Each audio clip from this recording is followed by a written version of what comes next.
everyone, welcome to We Learners, and now I'm going to teach you all French Revolution. So let's start it. तो कहानी start होती है Louis 16 से। ये रहता है फ्रांस का किंग। तो इसकी वाइफ रहती है मैरी एंटोनिएट। तो गाइस पहले हम लोग इन लोगों का नेचर डिस्कस करेंगे। तो लुई 16 सिर्फ 20 साल की उम्र में राजा बन जाता है। और ये जो दोनों थे, दोनों ही किंग और क्वीन बहुत ही खर्चीले थे। ये लोग अपने आउटफिट्स, अपने पैलेस पे बहुत खर्च करते थे। और वैसे तो लुई का नेचर थोड़ा सा खर्चीला था, फिर भी वो उसने लिए थे कुछ डिसीजन सिटीजन्स के रिस्पेक्ट में, पर फिर भी जो वहाँ के लोग थे उसे पसंद नहीं करते थे। फर्स्ट रीज़न तो ये था कि लुई 16 टैक्स बढ़ाने लगा था। दूसरा नेचर था कि ये जो मैरी एंटोनिएट थी, इसका चल रहा था अफेयर उसी किंगडम में किसी व्यक्ति के साथ जो कि लोअर पोस्ट पे था। तो पहले के लोग तो मानते थे कि जो राजा और रानी होते हैं वो क्या होते हैं, वो लोग गॉड के भेजे हुए होते हैं, तो उनके पास इसलिए फुल पावर होता है। तो लोग उनका अपोजिशन, एक तरीके से बोल सकते हैं, उनका अपोजिशन नहीं करते हैं। राजा और रानी के हाथ में फुल पावर होता है। लेकिन जब लोग इन लोगों का ये नेचर देखते हैं कि वहाँ की जो सिटीजन्स थे, फ्रांस के सिटीजन्स जो थे वो बहुत परेशान थे, फिर भी ये लोग अपना पैलेस ठीक कर रहे थे, उसको मेंटेन करवा रहे थे। और रानी जो थी, इसका अलग अफेयर चल रहा था। और ये जो रानी थी ना, अगर आप हिस्ट्री के बारे में पढ़ने जाएंगे तो ये बहुत ही अय्याश टाइप रानी थी। मतलब कि ये अब इसके पास 365 डेज़ के लिए इसके पास 365 ड्रेसेस थी। ये कभी भी अपने ड्रेस रिपीट नहीं करती थी। और इसका हेयर स्टाइल, इसने अपने हेयर स्टाइल में अपने सर पे एक जहाज़ बनवा के रखा था। तो गाइज़ ये हुआ हमारा इंट्रो। तो कहानी स्टार्ट होती है फ्रांस के सिटीजन से। जब पहले तो लोग जब इनको गॉड मानते थे, फिर इन लोग का ये नेचर देख लिए लोग, तो लोग समझ जाते हैं कि गॉड के भेजे हुए लोग। तो सबसे पहले क्या होता है गाइज़, देखिए हम लोग स्टेप बाय स्टेप पढ़ेंगे। तो सबसे पहले ये होता है कि 3 टाइप के लोग होते हैं। पहले तो होते हैं फर्स्ट स्टेट के लोग, सेकंड में आते हैं सेकंड स्टेट के लोग, और होता है थर्ड स्टेट के लोग। तो फर्स्ट स्टेट में क्या होता है, फर्स्ट स्टेट में होते हैं क्लर्गीज़। सेकंड स्टेट में क्या होते हैं, नोबल्स। और थर्ड स्टेट बहुत वाइड था।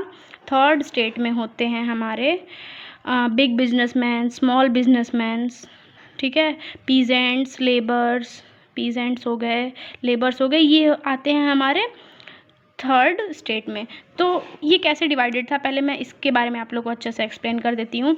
हम फ्रांस में इस तरीके से लोग बटे हुए थे, पहले first state, second state, third state. First state में आते थे क्लर्जीज। ये लोग क्या होते थे, फादर्स हो गए, चर्च के प्रीस्ट्स हो गए, ये लोग फर्स्ट स्टेट में आते थे। नोबल्स मतलब किंग्स वगैरह, ये लोग सेकेंड स्टेट में आ गए। और तीसरे स्टेट में आते थे big small businessman, labours, peasants, ये सब लोग आ जाते थे थर्ड स्टेट में। तो जैसे कि हमारे इंडिया में होता है ना, ब्राह्मण्स, क्षत्रियज, शूद्र, वैश्य, ये सब जैसे हमारे यहाँ पे कास्ट सिस्टम डिवाइडेड है, वहाँ पे उसी तरह से स्टेट है। तो आप लोग इससे रिलेट कर सकते हैं। तो फर्स्ट स्टेट में आते थे हमारे क्लर्जीज, नोबल्स। तो इन दोनों की पॉपुलेशन मिला के 2% थी। इन दोनों की पॉपुलेशन 2% और बाकी सारे 98% ये थर्ड स्टेट वाले लोग थे। तो ये नंबर में काफ़ी ज़्यादा थे इन लोग से। तो इन लोगों को अपनी स्ट्रेंथ पता चलने लगी धीरे धीरे। और कुछ जो फिलोसफर्स इनको आइडिया देते हैं कि आप लोग नंबर में इतने ज़्यादा हैं और आप लोग के साथ अत्याचार हो रहा है, तो आप लोग को कुछ ना कुछ अपने हक के लिए करना चाहिए। तो वो लोग रिवॉल्यूशन स्टार्ट करने के लिए सोचते हैं। तो फिर क्या होता है, एक वहाँ पे फ्रांस में सिस्टम होता है कि जो थर्ड स्टेट के लोग होते हैं, थर्ड स्टेट के लोग, इन लोगों को देना होता है टैक्स। ये लोग दोनों लोग को टैक्स देते हैं, एक तो फर्स्ट स्टेट वालों को भी और एक सेकंड स्टेट वालों को भी। तो फर्स्ट स्टेट को जो ये लोग देते हैं, इसको बोलते हैं हम लोग टिल्थ। टिल्थ बोलते हैं इसको, और इसको टिंथ बोलते हैं। फर्स्ट स्टेट वालों को जो ये लोग टैक्स देते हैं इसको टिल्थ बोलते हैं या टेल्थ बोलते हैं, इसको टिंथ बोलते हैं। सिंपल लैंग्वेज में अगर मैं आपको बताऊं तो फर्स्ट स्टेट वालों मतलब क्लर्जीज को ये लोग अपना क्या देते हैं, अपना जो ये लोग एग्रीकल्चर प्रोड्यूस करते हैं उसका 1/10 पार्ट, ये लोग जितना भी कुछ भी जैसे चावल गेहूँ जितना भी उगा रहे हैं उसका 1/10 पार्ट ये लोग क्लर्जीज को दे देंगे। और सेकंड में ये लोग को नियम ये होता है कि नोबल्स को ये लोग अपना 3 दिन का वेजेस, 3 days वेजेस ये लोग अपना दे देते हैं नोबल्स को। ठीक है गाइस, तो ये टैक्स का नियम था। फिर क्या हो जाता है 1715 के बाद 1789 में अचानक से पॉपुलेशन 23 मिलियन से 28 मिलियन हो जाती है। 1715 से 79 में के बीच में पॉपुलेशन अचानक से बहुत ज़्यादा फ्रांस में बढ़ जाती है।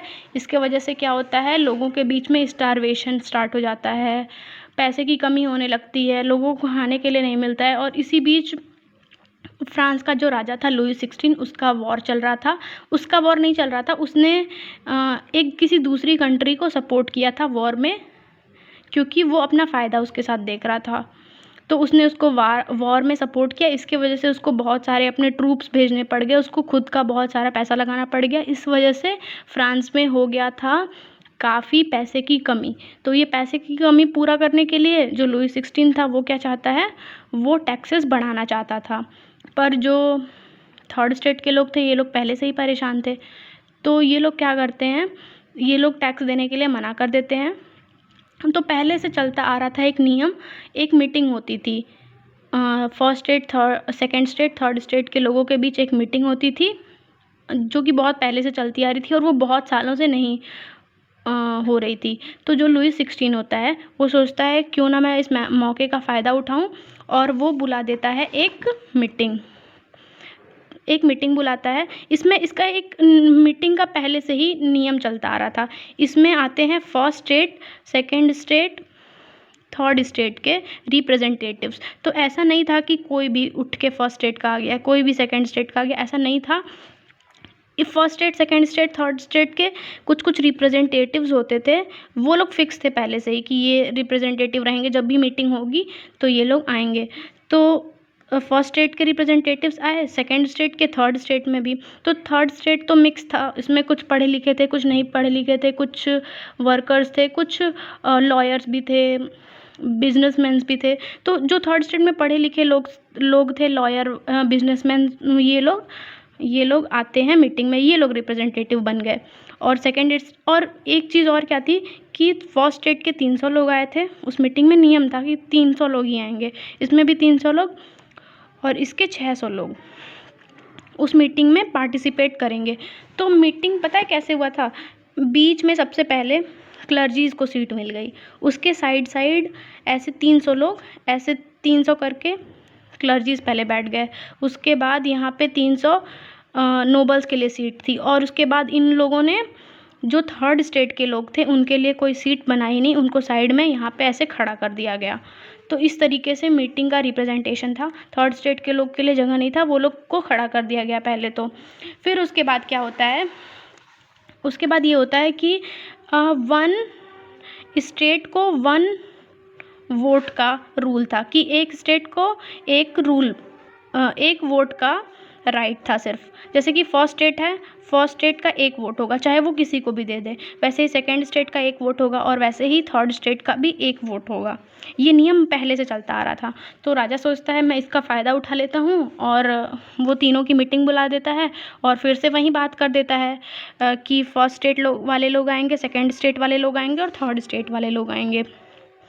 तो चले जाते हैं थर्ड स्टेट वाले लोग, लेकिन वो लोग क्या एक डिमांड करते हैं, वो लोग ये डिमांड करते हैं कि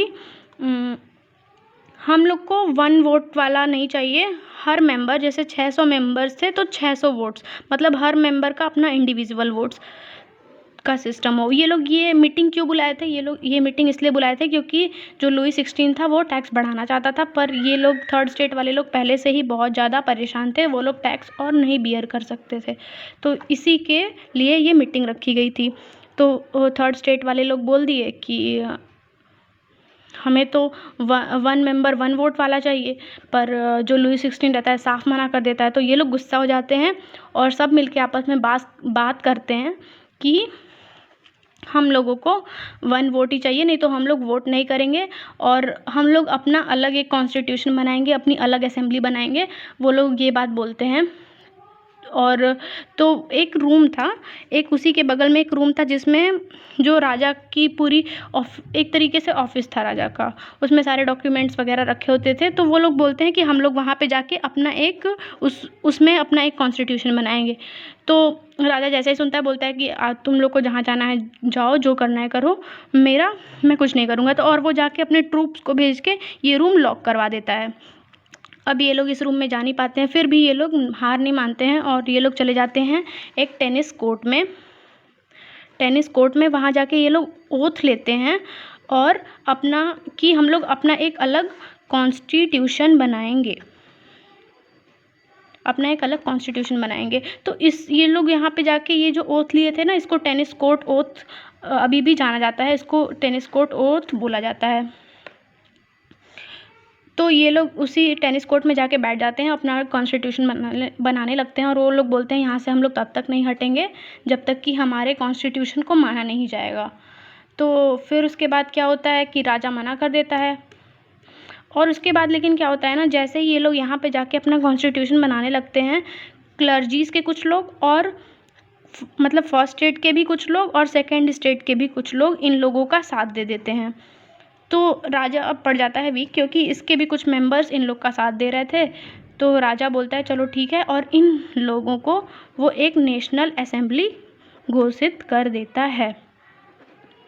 ये तो हुआ सेकंड पार्ट गाइस। अब हम लोग फर्स्ट पार्ट ही हो गया, हम लोग सेकंड पार्ट अब स्टार्ट करने जा रहे हैं। तो सेकंड पार्ट ऐसे स्टार्ट होता है कि जैसे ही राजा उन लोगों को नेशनल असेंबली घोषित कर देता है, वैसे ही क्या होता है कि जब ये लोग जो नेबरिंग कंट्री थे फ्रांस के नेबरिंग कंट्री थे, मेनली उसमें किसका जिक्र हुआ है, प्रशिया और ऑस्ट्रिया का।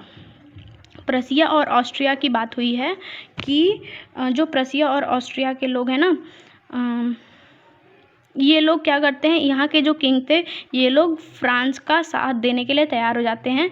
जो लुई 16 था वो और राजा से जाके, जो यहाँ के किंग थे, यहाँ के एम्परर्स थे, उन लोगों से जाके बोलता है कि आप लोग मेरा हेल्प करिए। तो फिर ये जो प्रशिया और ऑस्ट्रिया के भी लोग थे, इन लोग को भी लगता है कि आज फ्रांस के लोग रिवॉल्यूशन कर रहे हैं, राजा का कुछ चलने नहीं दे रहे हैं, तो क्या पता इन लोग से इन्फ्लुएंस होके हमारे कंट्री के लोग भी ऐसा स्टार्ट कर दें। तो ये दोनों लोग, प्रशिया और ऑस्ट्रिया के लोग, राजा का हेल्प करने के लिए रेडी हो जाते हैं। तो इसमें ये लोग क्या करते हैं, वो लोग बोलते हैं मैं आप लोग के लिए, मैं फ्रांस के लिए आपको जो भी हेल्प चाहिए होगा तो मैं करूँगा उसके लिए। तो फिर क्या होता है, फ्रांस जो होता है ट्रूप्स की डिमांड करता है, तो कुछ ट्रूप्स प्रशिया और ऑस्ट्रिया से फ्रांस में आते रहते हैं। तो लोगों को ये अफवाह के बारे में पता चल जाता है कि राजा ट्रूप्स मंगवा रहा है, और हो सकता है क्योंकि कुछ अलग अलग कंट्री के ट्रूप्स उन लोग को दिखने लगते हैं, तो उन लोग को लगता है, और वो लोग ये भी अफवाह सुन लेते हैं कि राजा जो है उन लोगों के घरों पे अटैक करवाने वाला है, जब वो लोग सो रहे होंगे, और उनके घरों में आग लगवा देगा। जैसे ही वो लोग सुनते हैं, वो लोग बहुत गुस्सा हो जाते हैं और वो लोग जाके नोबल्स पे, मतलब सेकेंड स्टेट के लोगों पे हमला कर देते हैं। तो यहाँ पे एक इम्पॉर्टेंट वर्ड है सॉर्टिएक्स। इसको आप चैटिएक्स, सॉर्टिएक्स कुछ भी बोल सकते हैं। इसका मतलब होता है जो रिच लोग होते हैं ना, उनका एक स्पेशल टाइप का घर होता है, उसको वो कैसल, उसको बोलते हैं शैटेक्स। में सिंपली आप समझ सकते हैं राजा महाराजाओं का घर या फिर उनका पैलेस, उसको शैटेक्स बोलते हैं। ये वर्ड्स मैं आपको इसलिए बता रही हूँ क्योंकि ये सब वर्ड्स आपके एनसीईआरटी में हाईलाइटेड है, तो ये एक तरीके से इंपॉर्टेंट वर्ड है। और एक वर्ड दिया हुआ है मैनर। मैनर का मतलब होता है जो रिच पीपल, ज़मींदार लोग, उनको मैनर बोलते हैं। तो जो ये थर्ड स्टेट के लोग होते हैं, थर्ड स्टेट के लोग जब ये अफवाह सुन लेते हैं, रूमर सुन लेते हैं, तो ये लोग मैनर्स के घरों पे अटैक कर देते हैं और वहाँ पे जाके उनके घरों में आग लगा देते हैं, डॉक्यूमेंट्स जला देते हैं, वहाँ से लूट पाट करने लगते हैं, जो भी उनको मिलता है चुरा लेते हैं। और वहाँ पे उन लोग को मिलता है पूरे 2 बिलियन। वो लोग कुछ ही घरों पे अटैक करते हैं और उन लोग को वहाँ से 2 बिलियन मिलता है। ये देख के वो लोग हैरान थे कि हम लोग यहाँ पे इतने परेशान हैं और ये लोग इतना पैसा इकट्ठा करके रखे हुए हैं। तो वहाँ से फिर कुछ नोबल्स जो होते हैं फ्रांस छोड़ के भागने लगते हैं, क्योंकि और कंट्री में ये सिस्टम नहीं था, और कंट्री में मोनार्की सिस्टम चल रहा था। मोनार्की सिस्टम क्या होता है? मोनार्की सिस्टम उसे कहते हैं जहाँ पे कि एक राजा होता है और राजा की ही बात सब लोग मानते हैं। और मोनार्की का जस्ट अपोजिट होता है डेमोक्रेसी, जहाँ पे कि सिटीजन्स पीपल की बात सुनी जाती है और वो लोग जिसको वोट करते हैं वही किंग बनेगा। और सब कुछ भी डिसीजन लेना होगा तो मिनिस्टर्स और सिटीजन्स की एडवाइस लेके ही कोई भी रूल पास होता है, वो डेमोक्रेसी होता है। और मोनार्की जस्ट उसका उल्टा, जहाँ पे कि राजा होता है, राजा किसी की बात नहीं सुनता, वो जो चाहे वो डिसीजन ले सकता है। मतलब मोनार्की मतलब किंग वाला सिस्टम। तो और बाकी कंट्रीज़ में मोनार्की सिस्टम था, तो जो कुछ नोबल्स होते हैं दूसरी कंट्री की ओर भागने लगते हैं। इसके बाद क्या होता है कि जो लोग थे अब काफ़ी ज़्यादा कॉन्फिडेंट हो गए थे कि अब हम लोग मतलब वो जब नोबल्स पे अटैक कर देते हैं, नोबल्स भागने लगते हैं, तो ये सब देख के वो लोग काफ़ी, तो उन लोगों के थर्ड स्टेट के लोगों के बीच में काफ़ी कॉन्फिडेंस आ जाता है और वो लोग एक अपना क्लब बनाना स्टार्ट कर देते हैं। इन्हीं क्लब में बहुत फेमस एक क्लब था जैकोबिन, क्योंकि ये रूल्स को बहुत स्ट्रिक्टली फॉलो करता था। और ये जो क्लब था ना, इसका एक लीडर था जिसका नाम था रॉबर्सपियरे इसका लीडर था। और ये बहुत ज़्यादा स्ट्रिक्ट था। ये अगर किसी के बारे में सुन भी लेता था कि वो मोनार्की के लिए बात कर रहा है या इन लोगों के ख़िलाफ़ बात कर रहा है, इसके क्लब के ख़िलाफ़ या लोगों के ख़िलाफ़ बात कर रहा है, उसको शक भी हो जाता था, तो वो लोगों को गिलोटिन से कटवा देता था, गिलोटिन के नीचे रखवा के। उसमें क्या होता है ना कि वुड पे पहले तो आदमी को लेटा देते हैं, उसके ऊपर से एक आती है ब्लेड और इन लोग को वो धड़ से अलग कर देती है, काट देती है उन लोगों को। तो वो बहुत ज़्यादा ही स्ट्रिक्ट लीडर था। तो लोगों ने उससे बोला कि ठीक है, आराम से, इतना सबको कटवाने की ज़रूरत नहीं है, और पहले तुम कंफर्म तो कर लो। पर वो कंफर्म भी नहीं करता था कि किसकी गलती है, क्या है। बस वो अगर सुन लिया कि किसी ने मोनार्की के एडिशन में बात की है, तो वो तुरंत ही उस आदमी को कटवा देता था। तो फिर क्या होता है, फिर से उस टाइम पे फ्रांस में क्या हो जाता है, फूड आइटम्स की शॉर्टेज होने लगती है, क्योंकि जो मेंस थे वो तो वार पे चले गए थे। तो वुमेन को क्या करना होता था, वुमेन को बाहर जाके काम भी करना पड़ता था, फिर घर आके कुकिंग, बच्चों को संभालना। तो जो वहाँ की औरतें थी बहुत फ्रस्ट्रेट हो चुकी थी। तो वो लोग क्या करती हैं, परेशान होकर वो लोग एक बेकरी शॉप पे जाती हैं, वहाँ बहुत लंबी लाइन रहती है। वो सब एकदम रिवॉल्यूशनरी की तरह उस बेकरी शॉप पे जाके अटैक कर देती हैं।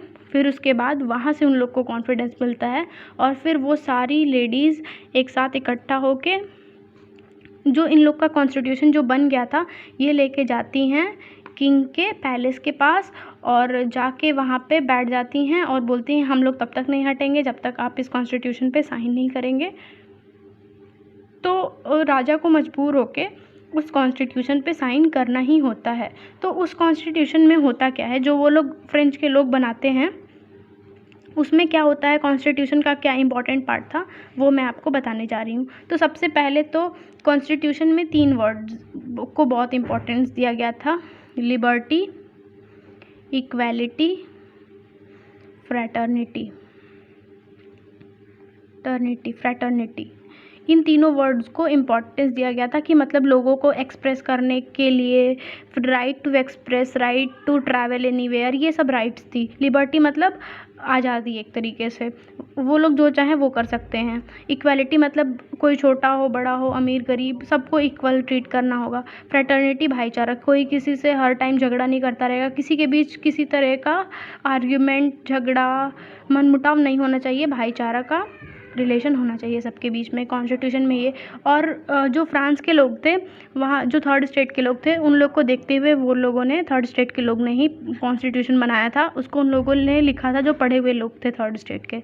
तो उसमें से मैक्सिमम लोग तो बिना पढ़े लिखे थे, उन लोग को पढ़ना नहीं आता था, तो उन्होंने कुछ कुछ सिम्बल्स बनाए थे। तो उसमें पहला सिंबल था रेड कैप। रेड कैप का मतलब क्या होता है कि रेड कैप वो लोग तब लगाते हैं जब वो लोग फ्री हो जाते हैं स्लेवरी से, तो वो लोग रेड कैप लगाते थे। तो रेड कैप का मतलब था to be free from slavery, जब उन लोग को कहीं से स्लेव्स रखा जाता था, उससे आज़ाद हो जाते थे, तो उन लोग रेड कैप लगाते थे। सेकंड था ब्रोकन चेन। ब्रोकन चेन ये दिखाता था कि किसी को कैद रहने की ज़रूरत नहीं है, हम सबको ये जो बेड़ियाँ हैं वो तोड़नी होगी और किसी को किसी के कैद में नहीं रहना है। थर्ड थी वहाँ का नेशनल कलर पहले तो डिसाइड किया गया। नेशनल कलर क्या था? रेड वाइट और ब्लू वहाँ का नेशनल कलर बनाया गया। और वहाँ पे एक लॉ टैबलेट बनाया गया। जैसे हमारे यहाँ पे होता है ना, एक लेडी होती है, उसके आँख पे काली पट्टी बांधी जाती है और तराजू, इसका मतलब ये सिंबल दिखाता है इक्वालिटी का कि लॉ सबको इक्वल ट्रीट करता है। वैसे वहाँ पे इस तरीके का एक लॉ टेबल बनाया गया। लॉ टेबल क्या दिखाता था कि लॉ सबके लिए सेम है, तो लॉ टैबलेट बनाया गया। लॉ टेबल या लॉ टैबलेट इसको बोल सकते हैं। तो लॉ टेबल बनाया गया और एक फेरी विंग्ड वुमेन बनाया गया। विंग्ड वुमेन क्या दिखाती थी? पर्सोनिफिकेशन ऑफ लॉ, कि लॉज जब बन जाते हैं और गरीबों को भी जब पता चल जाता है, जो इलिटरेट पीपल थे या गरीब थे जिनको नहीं पता था, उन सबको बता दिया जाता है। उसके बाद स्टार्ट होता है वुमेन का रिवॉल्यूशन। तो पहले क्वेश्चन की तरह इसको दिखाया गया है कि क्या वहाँ पे जो वुमेन्स थी उन्होंने भी रिवॉल्यूशन किया था, तो इसका आंसर है हाँ। जो वहाँ पे एक लेडी थी, उसका नाम था ओलंपे डी कॉर्टस, ऐसे करके कुछ नाम था उसका। आप लोग एक बार इसको चेक कर लीजिएगा। ओलंपे डी कॉर्टस ऐसे ही कुछ नाम था। वो उन लेडीज़ की लीडर थी और उसने वहाँ पे लेडीज़ को इन्फ्लुएंस किया कि हम लोगों को भी इक्वल राइट्स होने चाहिए, जो कि सबके पास है। क्योंकि लेडीज़ को ये कॉन्फिडेंस कब आया? जब वो लोग जाके लुई 16 से डॉक्यूमेंट पे साइन करा लेती हैं, तो वहाँ से उन लोगों को कॉन्फिडेंस आ जाता है, उन्हें लगता है कि हमें भी इक्वली ट्रीट करना चाहिए। फ्रांस में एक और सिस्टम था एक्टिव सिटीजन और पैसिव सिटीजन का। एक्टिव सिटीजन, पैसिव सिटीजन क्या होते थे? जो लुई 16 था वो नियम बनाया था कि 25 साल के लोग, 25 ईयर्स के लोग जो कि 3 डे वेज अपना दे देते हैं। 3 डेज़ का वेज, मतलब कि जो वहाँ पे मैक्सिमम लोग तो लेबर्स और पीजेंट्स थे, उनको डे वाइज उनकी सैलरी दी जाती थी। तो जो लोग अपने 3 दिन की सैलरी टैक्स के रूप में गवर्नमेंट को दे देते थे, सिर्फ उन्हीं लोग को वोटिंग राइट था। 25 साल के ऊपर के लोग जो कि अपना 3 दिन की सैलरी दे देते थे, उन्हीं लोग को वोटिंग राइट था और वही लोग आते थे एक्टिव सिटीजन में। और वुमेन्स, चाइल्ड और बाकी गरीब लोगों जो अपना 3 दिन का वेज नहीं दे पाते थे, उन लोग को वोटिंग राइट नहीं था और वो लोग आ जाते थे पैसिव सिटीजन में, वुमेन्स वगैरह और पुअर मेंस भी। और किसी भी टाइप की मैन को वहाँ पे वोटिंग राइट नहीं था। तो क्या होता है कि जो वुमेन्स थी उन लोग को अंदर कॉन्फिडेंस आ जाता है कि हम लोगों को भी अपने राइट के लिए कुछ करना चाहिए। तो जो ओलंपे डी कॉर्टेस थी उन लोग को इन्फ्लुएंस करती है, तो वो लोग जाके डिमांड करती हैं कुछ चीज़ें। जो डिमांड करती है मैं पॉइंट वाइज मैं आपको बता देती हूँ कि आप लोग को ईजिली याद हो जाए। पहले तो वो बोलती हैं कि हम लोग रिपब्लिकन वुमेन बनना चाहते हैं। रिपब्लिक मतलब हम लोग किसी पे डिपेंडेंट ना रहें, हमारा खुद का नियम हो और हमारे लिए अलग नियम होने चाहिए। दूसरा है कि इनको वोटिंग राइट्स मिलने चाहिए। वोटिंग राइट्स, ये लोग अपना खुद का वोटिंग राइट्स चाहती थी कि जैसे मेंस वोट कर देते हैं वैसे हम लोग भी वोट कर पाएँ। वोटिंग राइट्स और रिपब्लिकन वुमेन वो लोग बनना चाहती थी। और एक और सिस्टम था डाइवोर्स के। पहले तो क्या था कि डाइवोर्स का थोड़ा सा इसका एक्सप्लेनेशन थोड़ा सा ज़्यादा है, इसको ध्यान से सुनिएगा। डाइवोर्स क्या था? पहले सिर्फ मेंस दे सकते थे, वुमेन्स अपने साइड से डाइवोर्स कभी नहीं दे सकती थी। तो वो लोग क्या डिमांड करती हैं कि डाइवोर्स वुमेन भी चाहे तो दे सकती है। वो लोग ये डिमांड करती हैं कि वुमेन भी डाइवोर्स दे सकती है। और दूसरी चीज़ है कि और जब भी शादी होगी तो डॉक्यूमेंट पे होगी, डॉक्यूमेंट पे दोनों का सिग्नेचर होगा। और तीसरा पॉइंट ये है कि जब दोनों का साइन हो जाएगा तभी डिवोर्स हो पाएगा, दोनों के एग्रीमेंट से ही डिवोर्स होगा। ये नहीं कि सिर्फ मैन चाहे वो डाइवोर्स बोल दे तो हो जाए। तो ये चीज़ वो लोग चाहती थी। और वो लोग ये चीज़ और चाहती थी कि हमें भी बिजनेस वगैरह, मतलब वुमेन्स भी अपना इंडिपेंडेंट हो पाए, वो लोग अपना खुद का बिजनेस कर सकती थी। तो यहाँ पे तो ये वुमेन्स डिमांड करती हैं, इसके लिए लेके वो लोग प्लानिंग करती रहती हैं। और तब तक क्या होता है कि रॉबर्सपियरे जो था उसका जो आतंक था वहाँ पे स्टार्ट था। तो फिर लोग उसको जब बोलते हैं कि थोड़ा थम जाओ, इतना तुम्हें करने की ज़रूरत नहीं है, इतना स्ट्रिक्टली बिहेव करने की ज़रूरत नहीं है, पर रॉबर्सपियरे नहीं मानता है। वहाँ के लोग गुस्सा हो जाते हैं और रॉबर्सपियरे को भी वैसे ही उसका सर धड़ से अलग कर देते हैं गुलेटिन के नीचे। तो फिर क्या होता है, फिर एक मीटिंग स्टार्ट होती है, लोगों के बीच में एक मीटिंग फिर रखी जाती है। वहाँ के जो रिप्रेजेंटेटिव्स थे थर्ड स्टेट के, उन लोग अपना मीटिंग करते रहते हैं और कुछ वहाँ के रिनाउड पर्सन थे थर्ड स्टेट के, जो बिजनेसमैन्स और लॉयर्स वगैरह ऑफिशियल्स थे, वो सब वहाँ पे थे। क्या होता है कि वहाँ पे उस कॉन्स्टिट्यूशन का हेड बनने के लिए आर्ग्यूमेंट चल रही थी। तो क्या होता है, जब सब में आर्ग्यूमेंट स्टार्ट हो जाता है, वहाँ पे एक आदमी रहता है, नेपोलियन बोनापार्ट। तो ये जो नेपोलियन बोनापार्ट था वो इन सब चीज़ों का फ़ायदा उठा के खुद को मोनार्क वहाँ का अनाउंस कर देता है लोगों के बीच। तो फिर से यहाँ पे हम लोग बोल सकते हैं कि फ्रेंच रिवॉल्यूशन जो हुआ था वहाँ पे इसका ये एकदम फेलियर हो गया, क्योंकि लोग नहीं चाहते थे कि वहाँ पे कोई मोनार्क हो। वो लोग वहाँ पे डेमोक्रेसी सिस्टम चाहते थे, लेकिन फिर भी मोनार्क जो है वहाँ पे किंग बन जाता है। लेकिन कुछ कुछ जो पॉलिसीज़ थी नेपोलियन बोनापार्ट की, वो बहुत फेमस थी, क्योंकि वो पॉलिसीज़ उनकी बहुत अच्छी थी। पर वो किंग बनना चाहता था और लोग किंग ही नहीं चाहते थे, क्योंकि वो नहीं चाहते थे किसी एक पर्सन के हाथ में फुल पावर हो। लेकिन नेपोलियन का सेम केस था। तो सबसे पहला काम क्या करता है नेपोलियन, ये जो वुमेन्स जो भी डिमांड कर रही थी इनको वो पास कर देता है। और वो ये जो लिबर्टी, इक्वालिटी, फ्रेटर्निटी रहता है, ये सारी चीज़ें भी वो लोगों की बात मान लेता है और इसको भी पास कर देता है। उसके बाद एक नेक्स्ट पॉइंट आता है सेंसर ऑफ किंग। इसका मतलब क्या होता है कि वहाँ पे जो न्यूज़पेपर वगैरह प्रिंट होते थे, सबसे पहले वहाँ उसमें क्या प्रिंट होने वाला है, राजा या राजा का कोई मेंबर उसको चेक करता था। अगर उसमें जो वो न्यूज़ बोलता था, किंग जो न्यूज़ बोलेगा वहीं प्रिंट होगा। अगर वो उसको कोई भी न्यूज़ सही नहीं लग रही है और वो हटाने के लिए बोल रहा है, तो वो न्यूज़पेपर में नहीं प्रिंट होगा। तो ये वाला जो रूल था वो नेपोलियन बोनापार्ट हटा देता है। वैसे नेपोलियन अच्छा था, लेकिन नेपोलियन को चाहिए था मोनार्की सिस्टम और लोगों को मोनार्की सिस्टम ही नहीं चाहिए था। तो फिर क्या होता है, लोग फिर नेपोलियन का पहले तो वो कई साल तक राज करता है, लोग चाह के भी उसके खिलाफ कुछ ज़्यादा कर नहीं पाते हैं। नेपोलियन का होता है 3 वर्ल्ड वॉर, उसमें से 2 वो जीत जाता है, लेकिन वाटरलू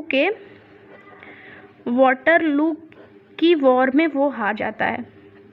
वाटरलू की वॉर में जब वो हार जाता है, इसके बाद भी फ्रेंच रिवॉल्यूशन ख़त्म नहीं हुआ था। इसमें भी बहुत सारे पार्ट्स आने वाले हैं जो कि हम लोग को आगे 10th क्लास में पढ़ना है, लेकिन 9th में बस यहीं तक था कि नेपोलियन हार जाता है। इसके आगे का नहीं बताया गया है कि नेपोलियन मर गया वहाँ पे, कि सिर्फ वो हार गया था, लेकिन वो किंग की पोजीशन पे यहाँ से हट जाता है। Thank you guys, like share और सब्सक्राइब कर देना।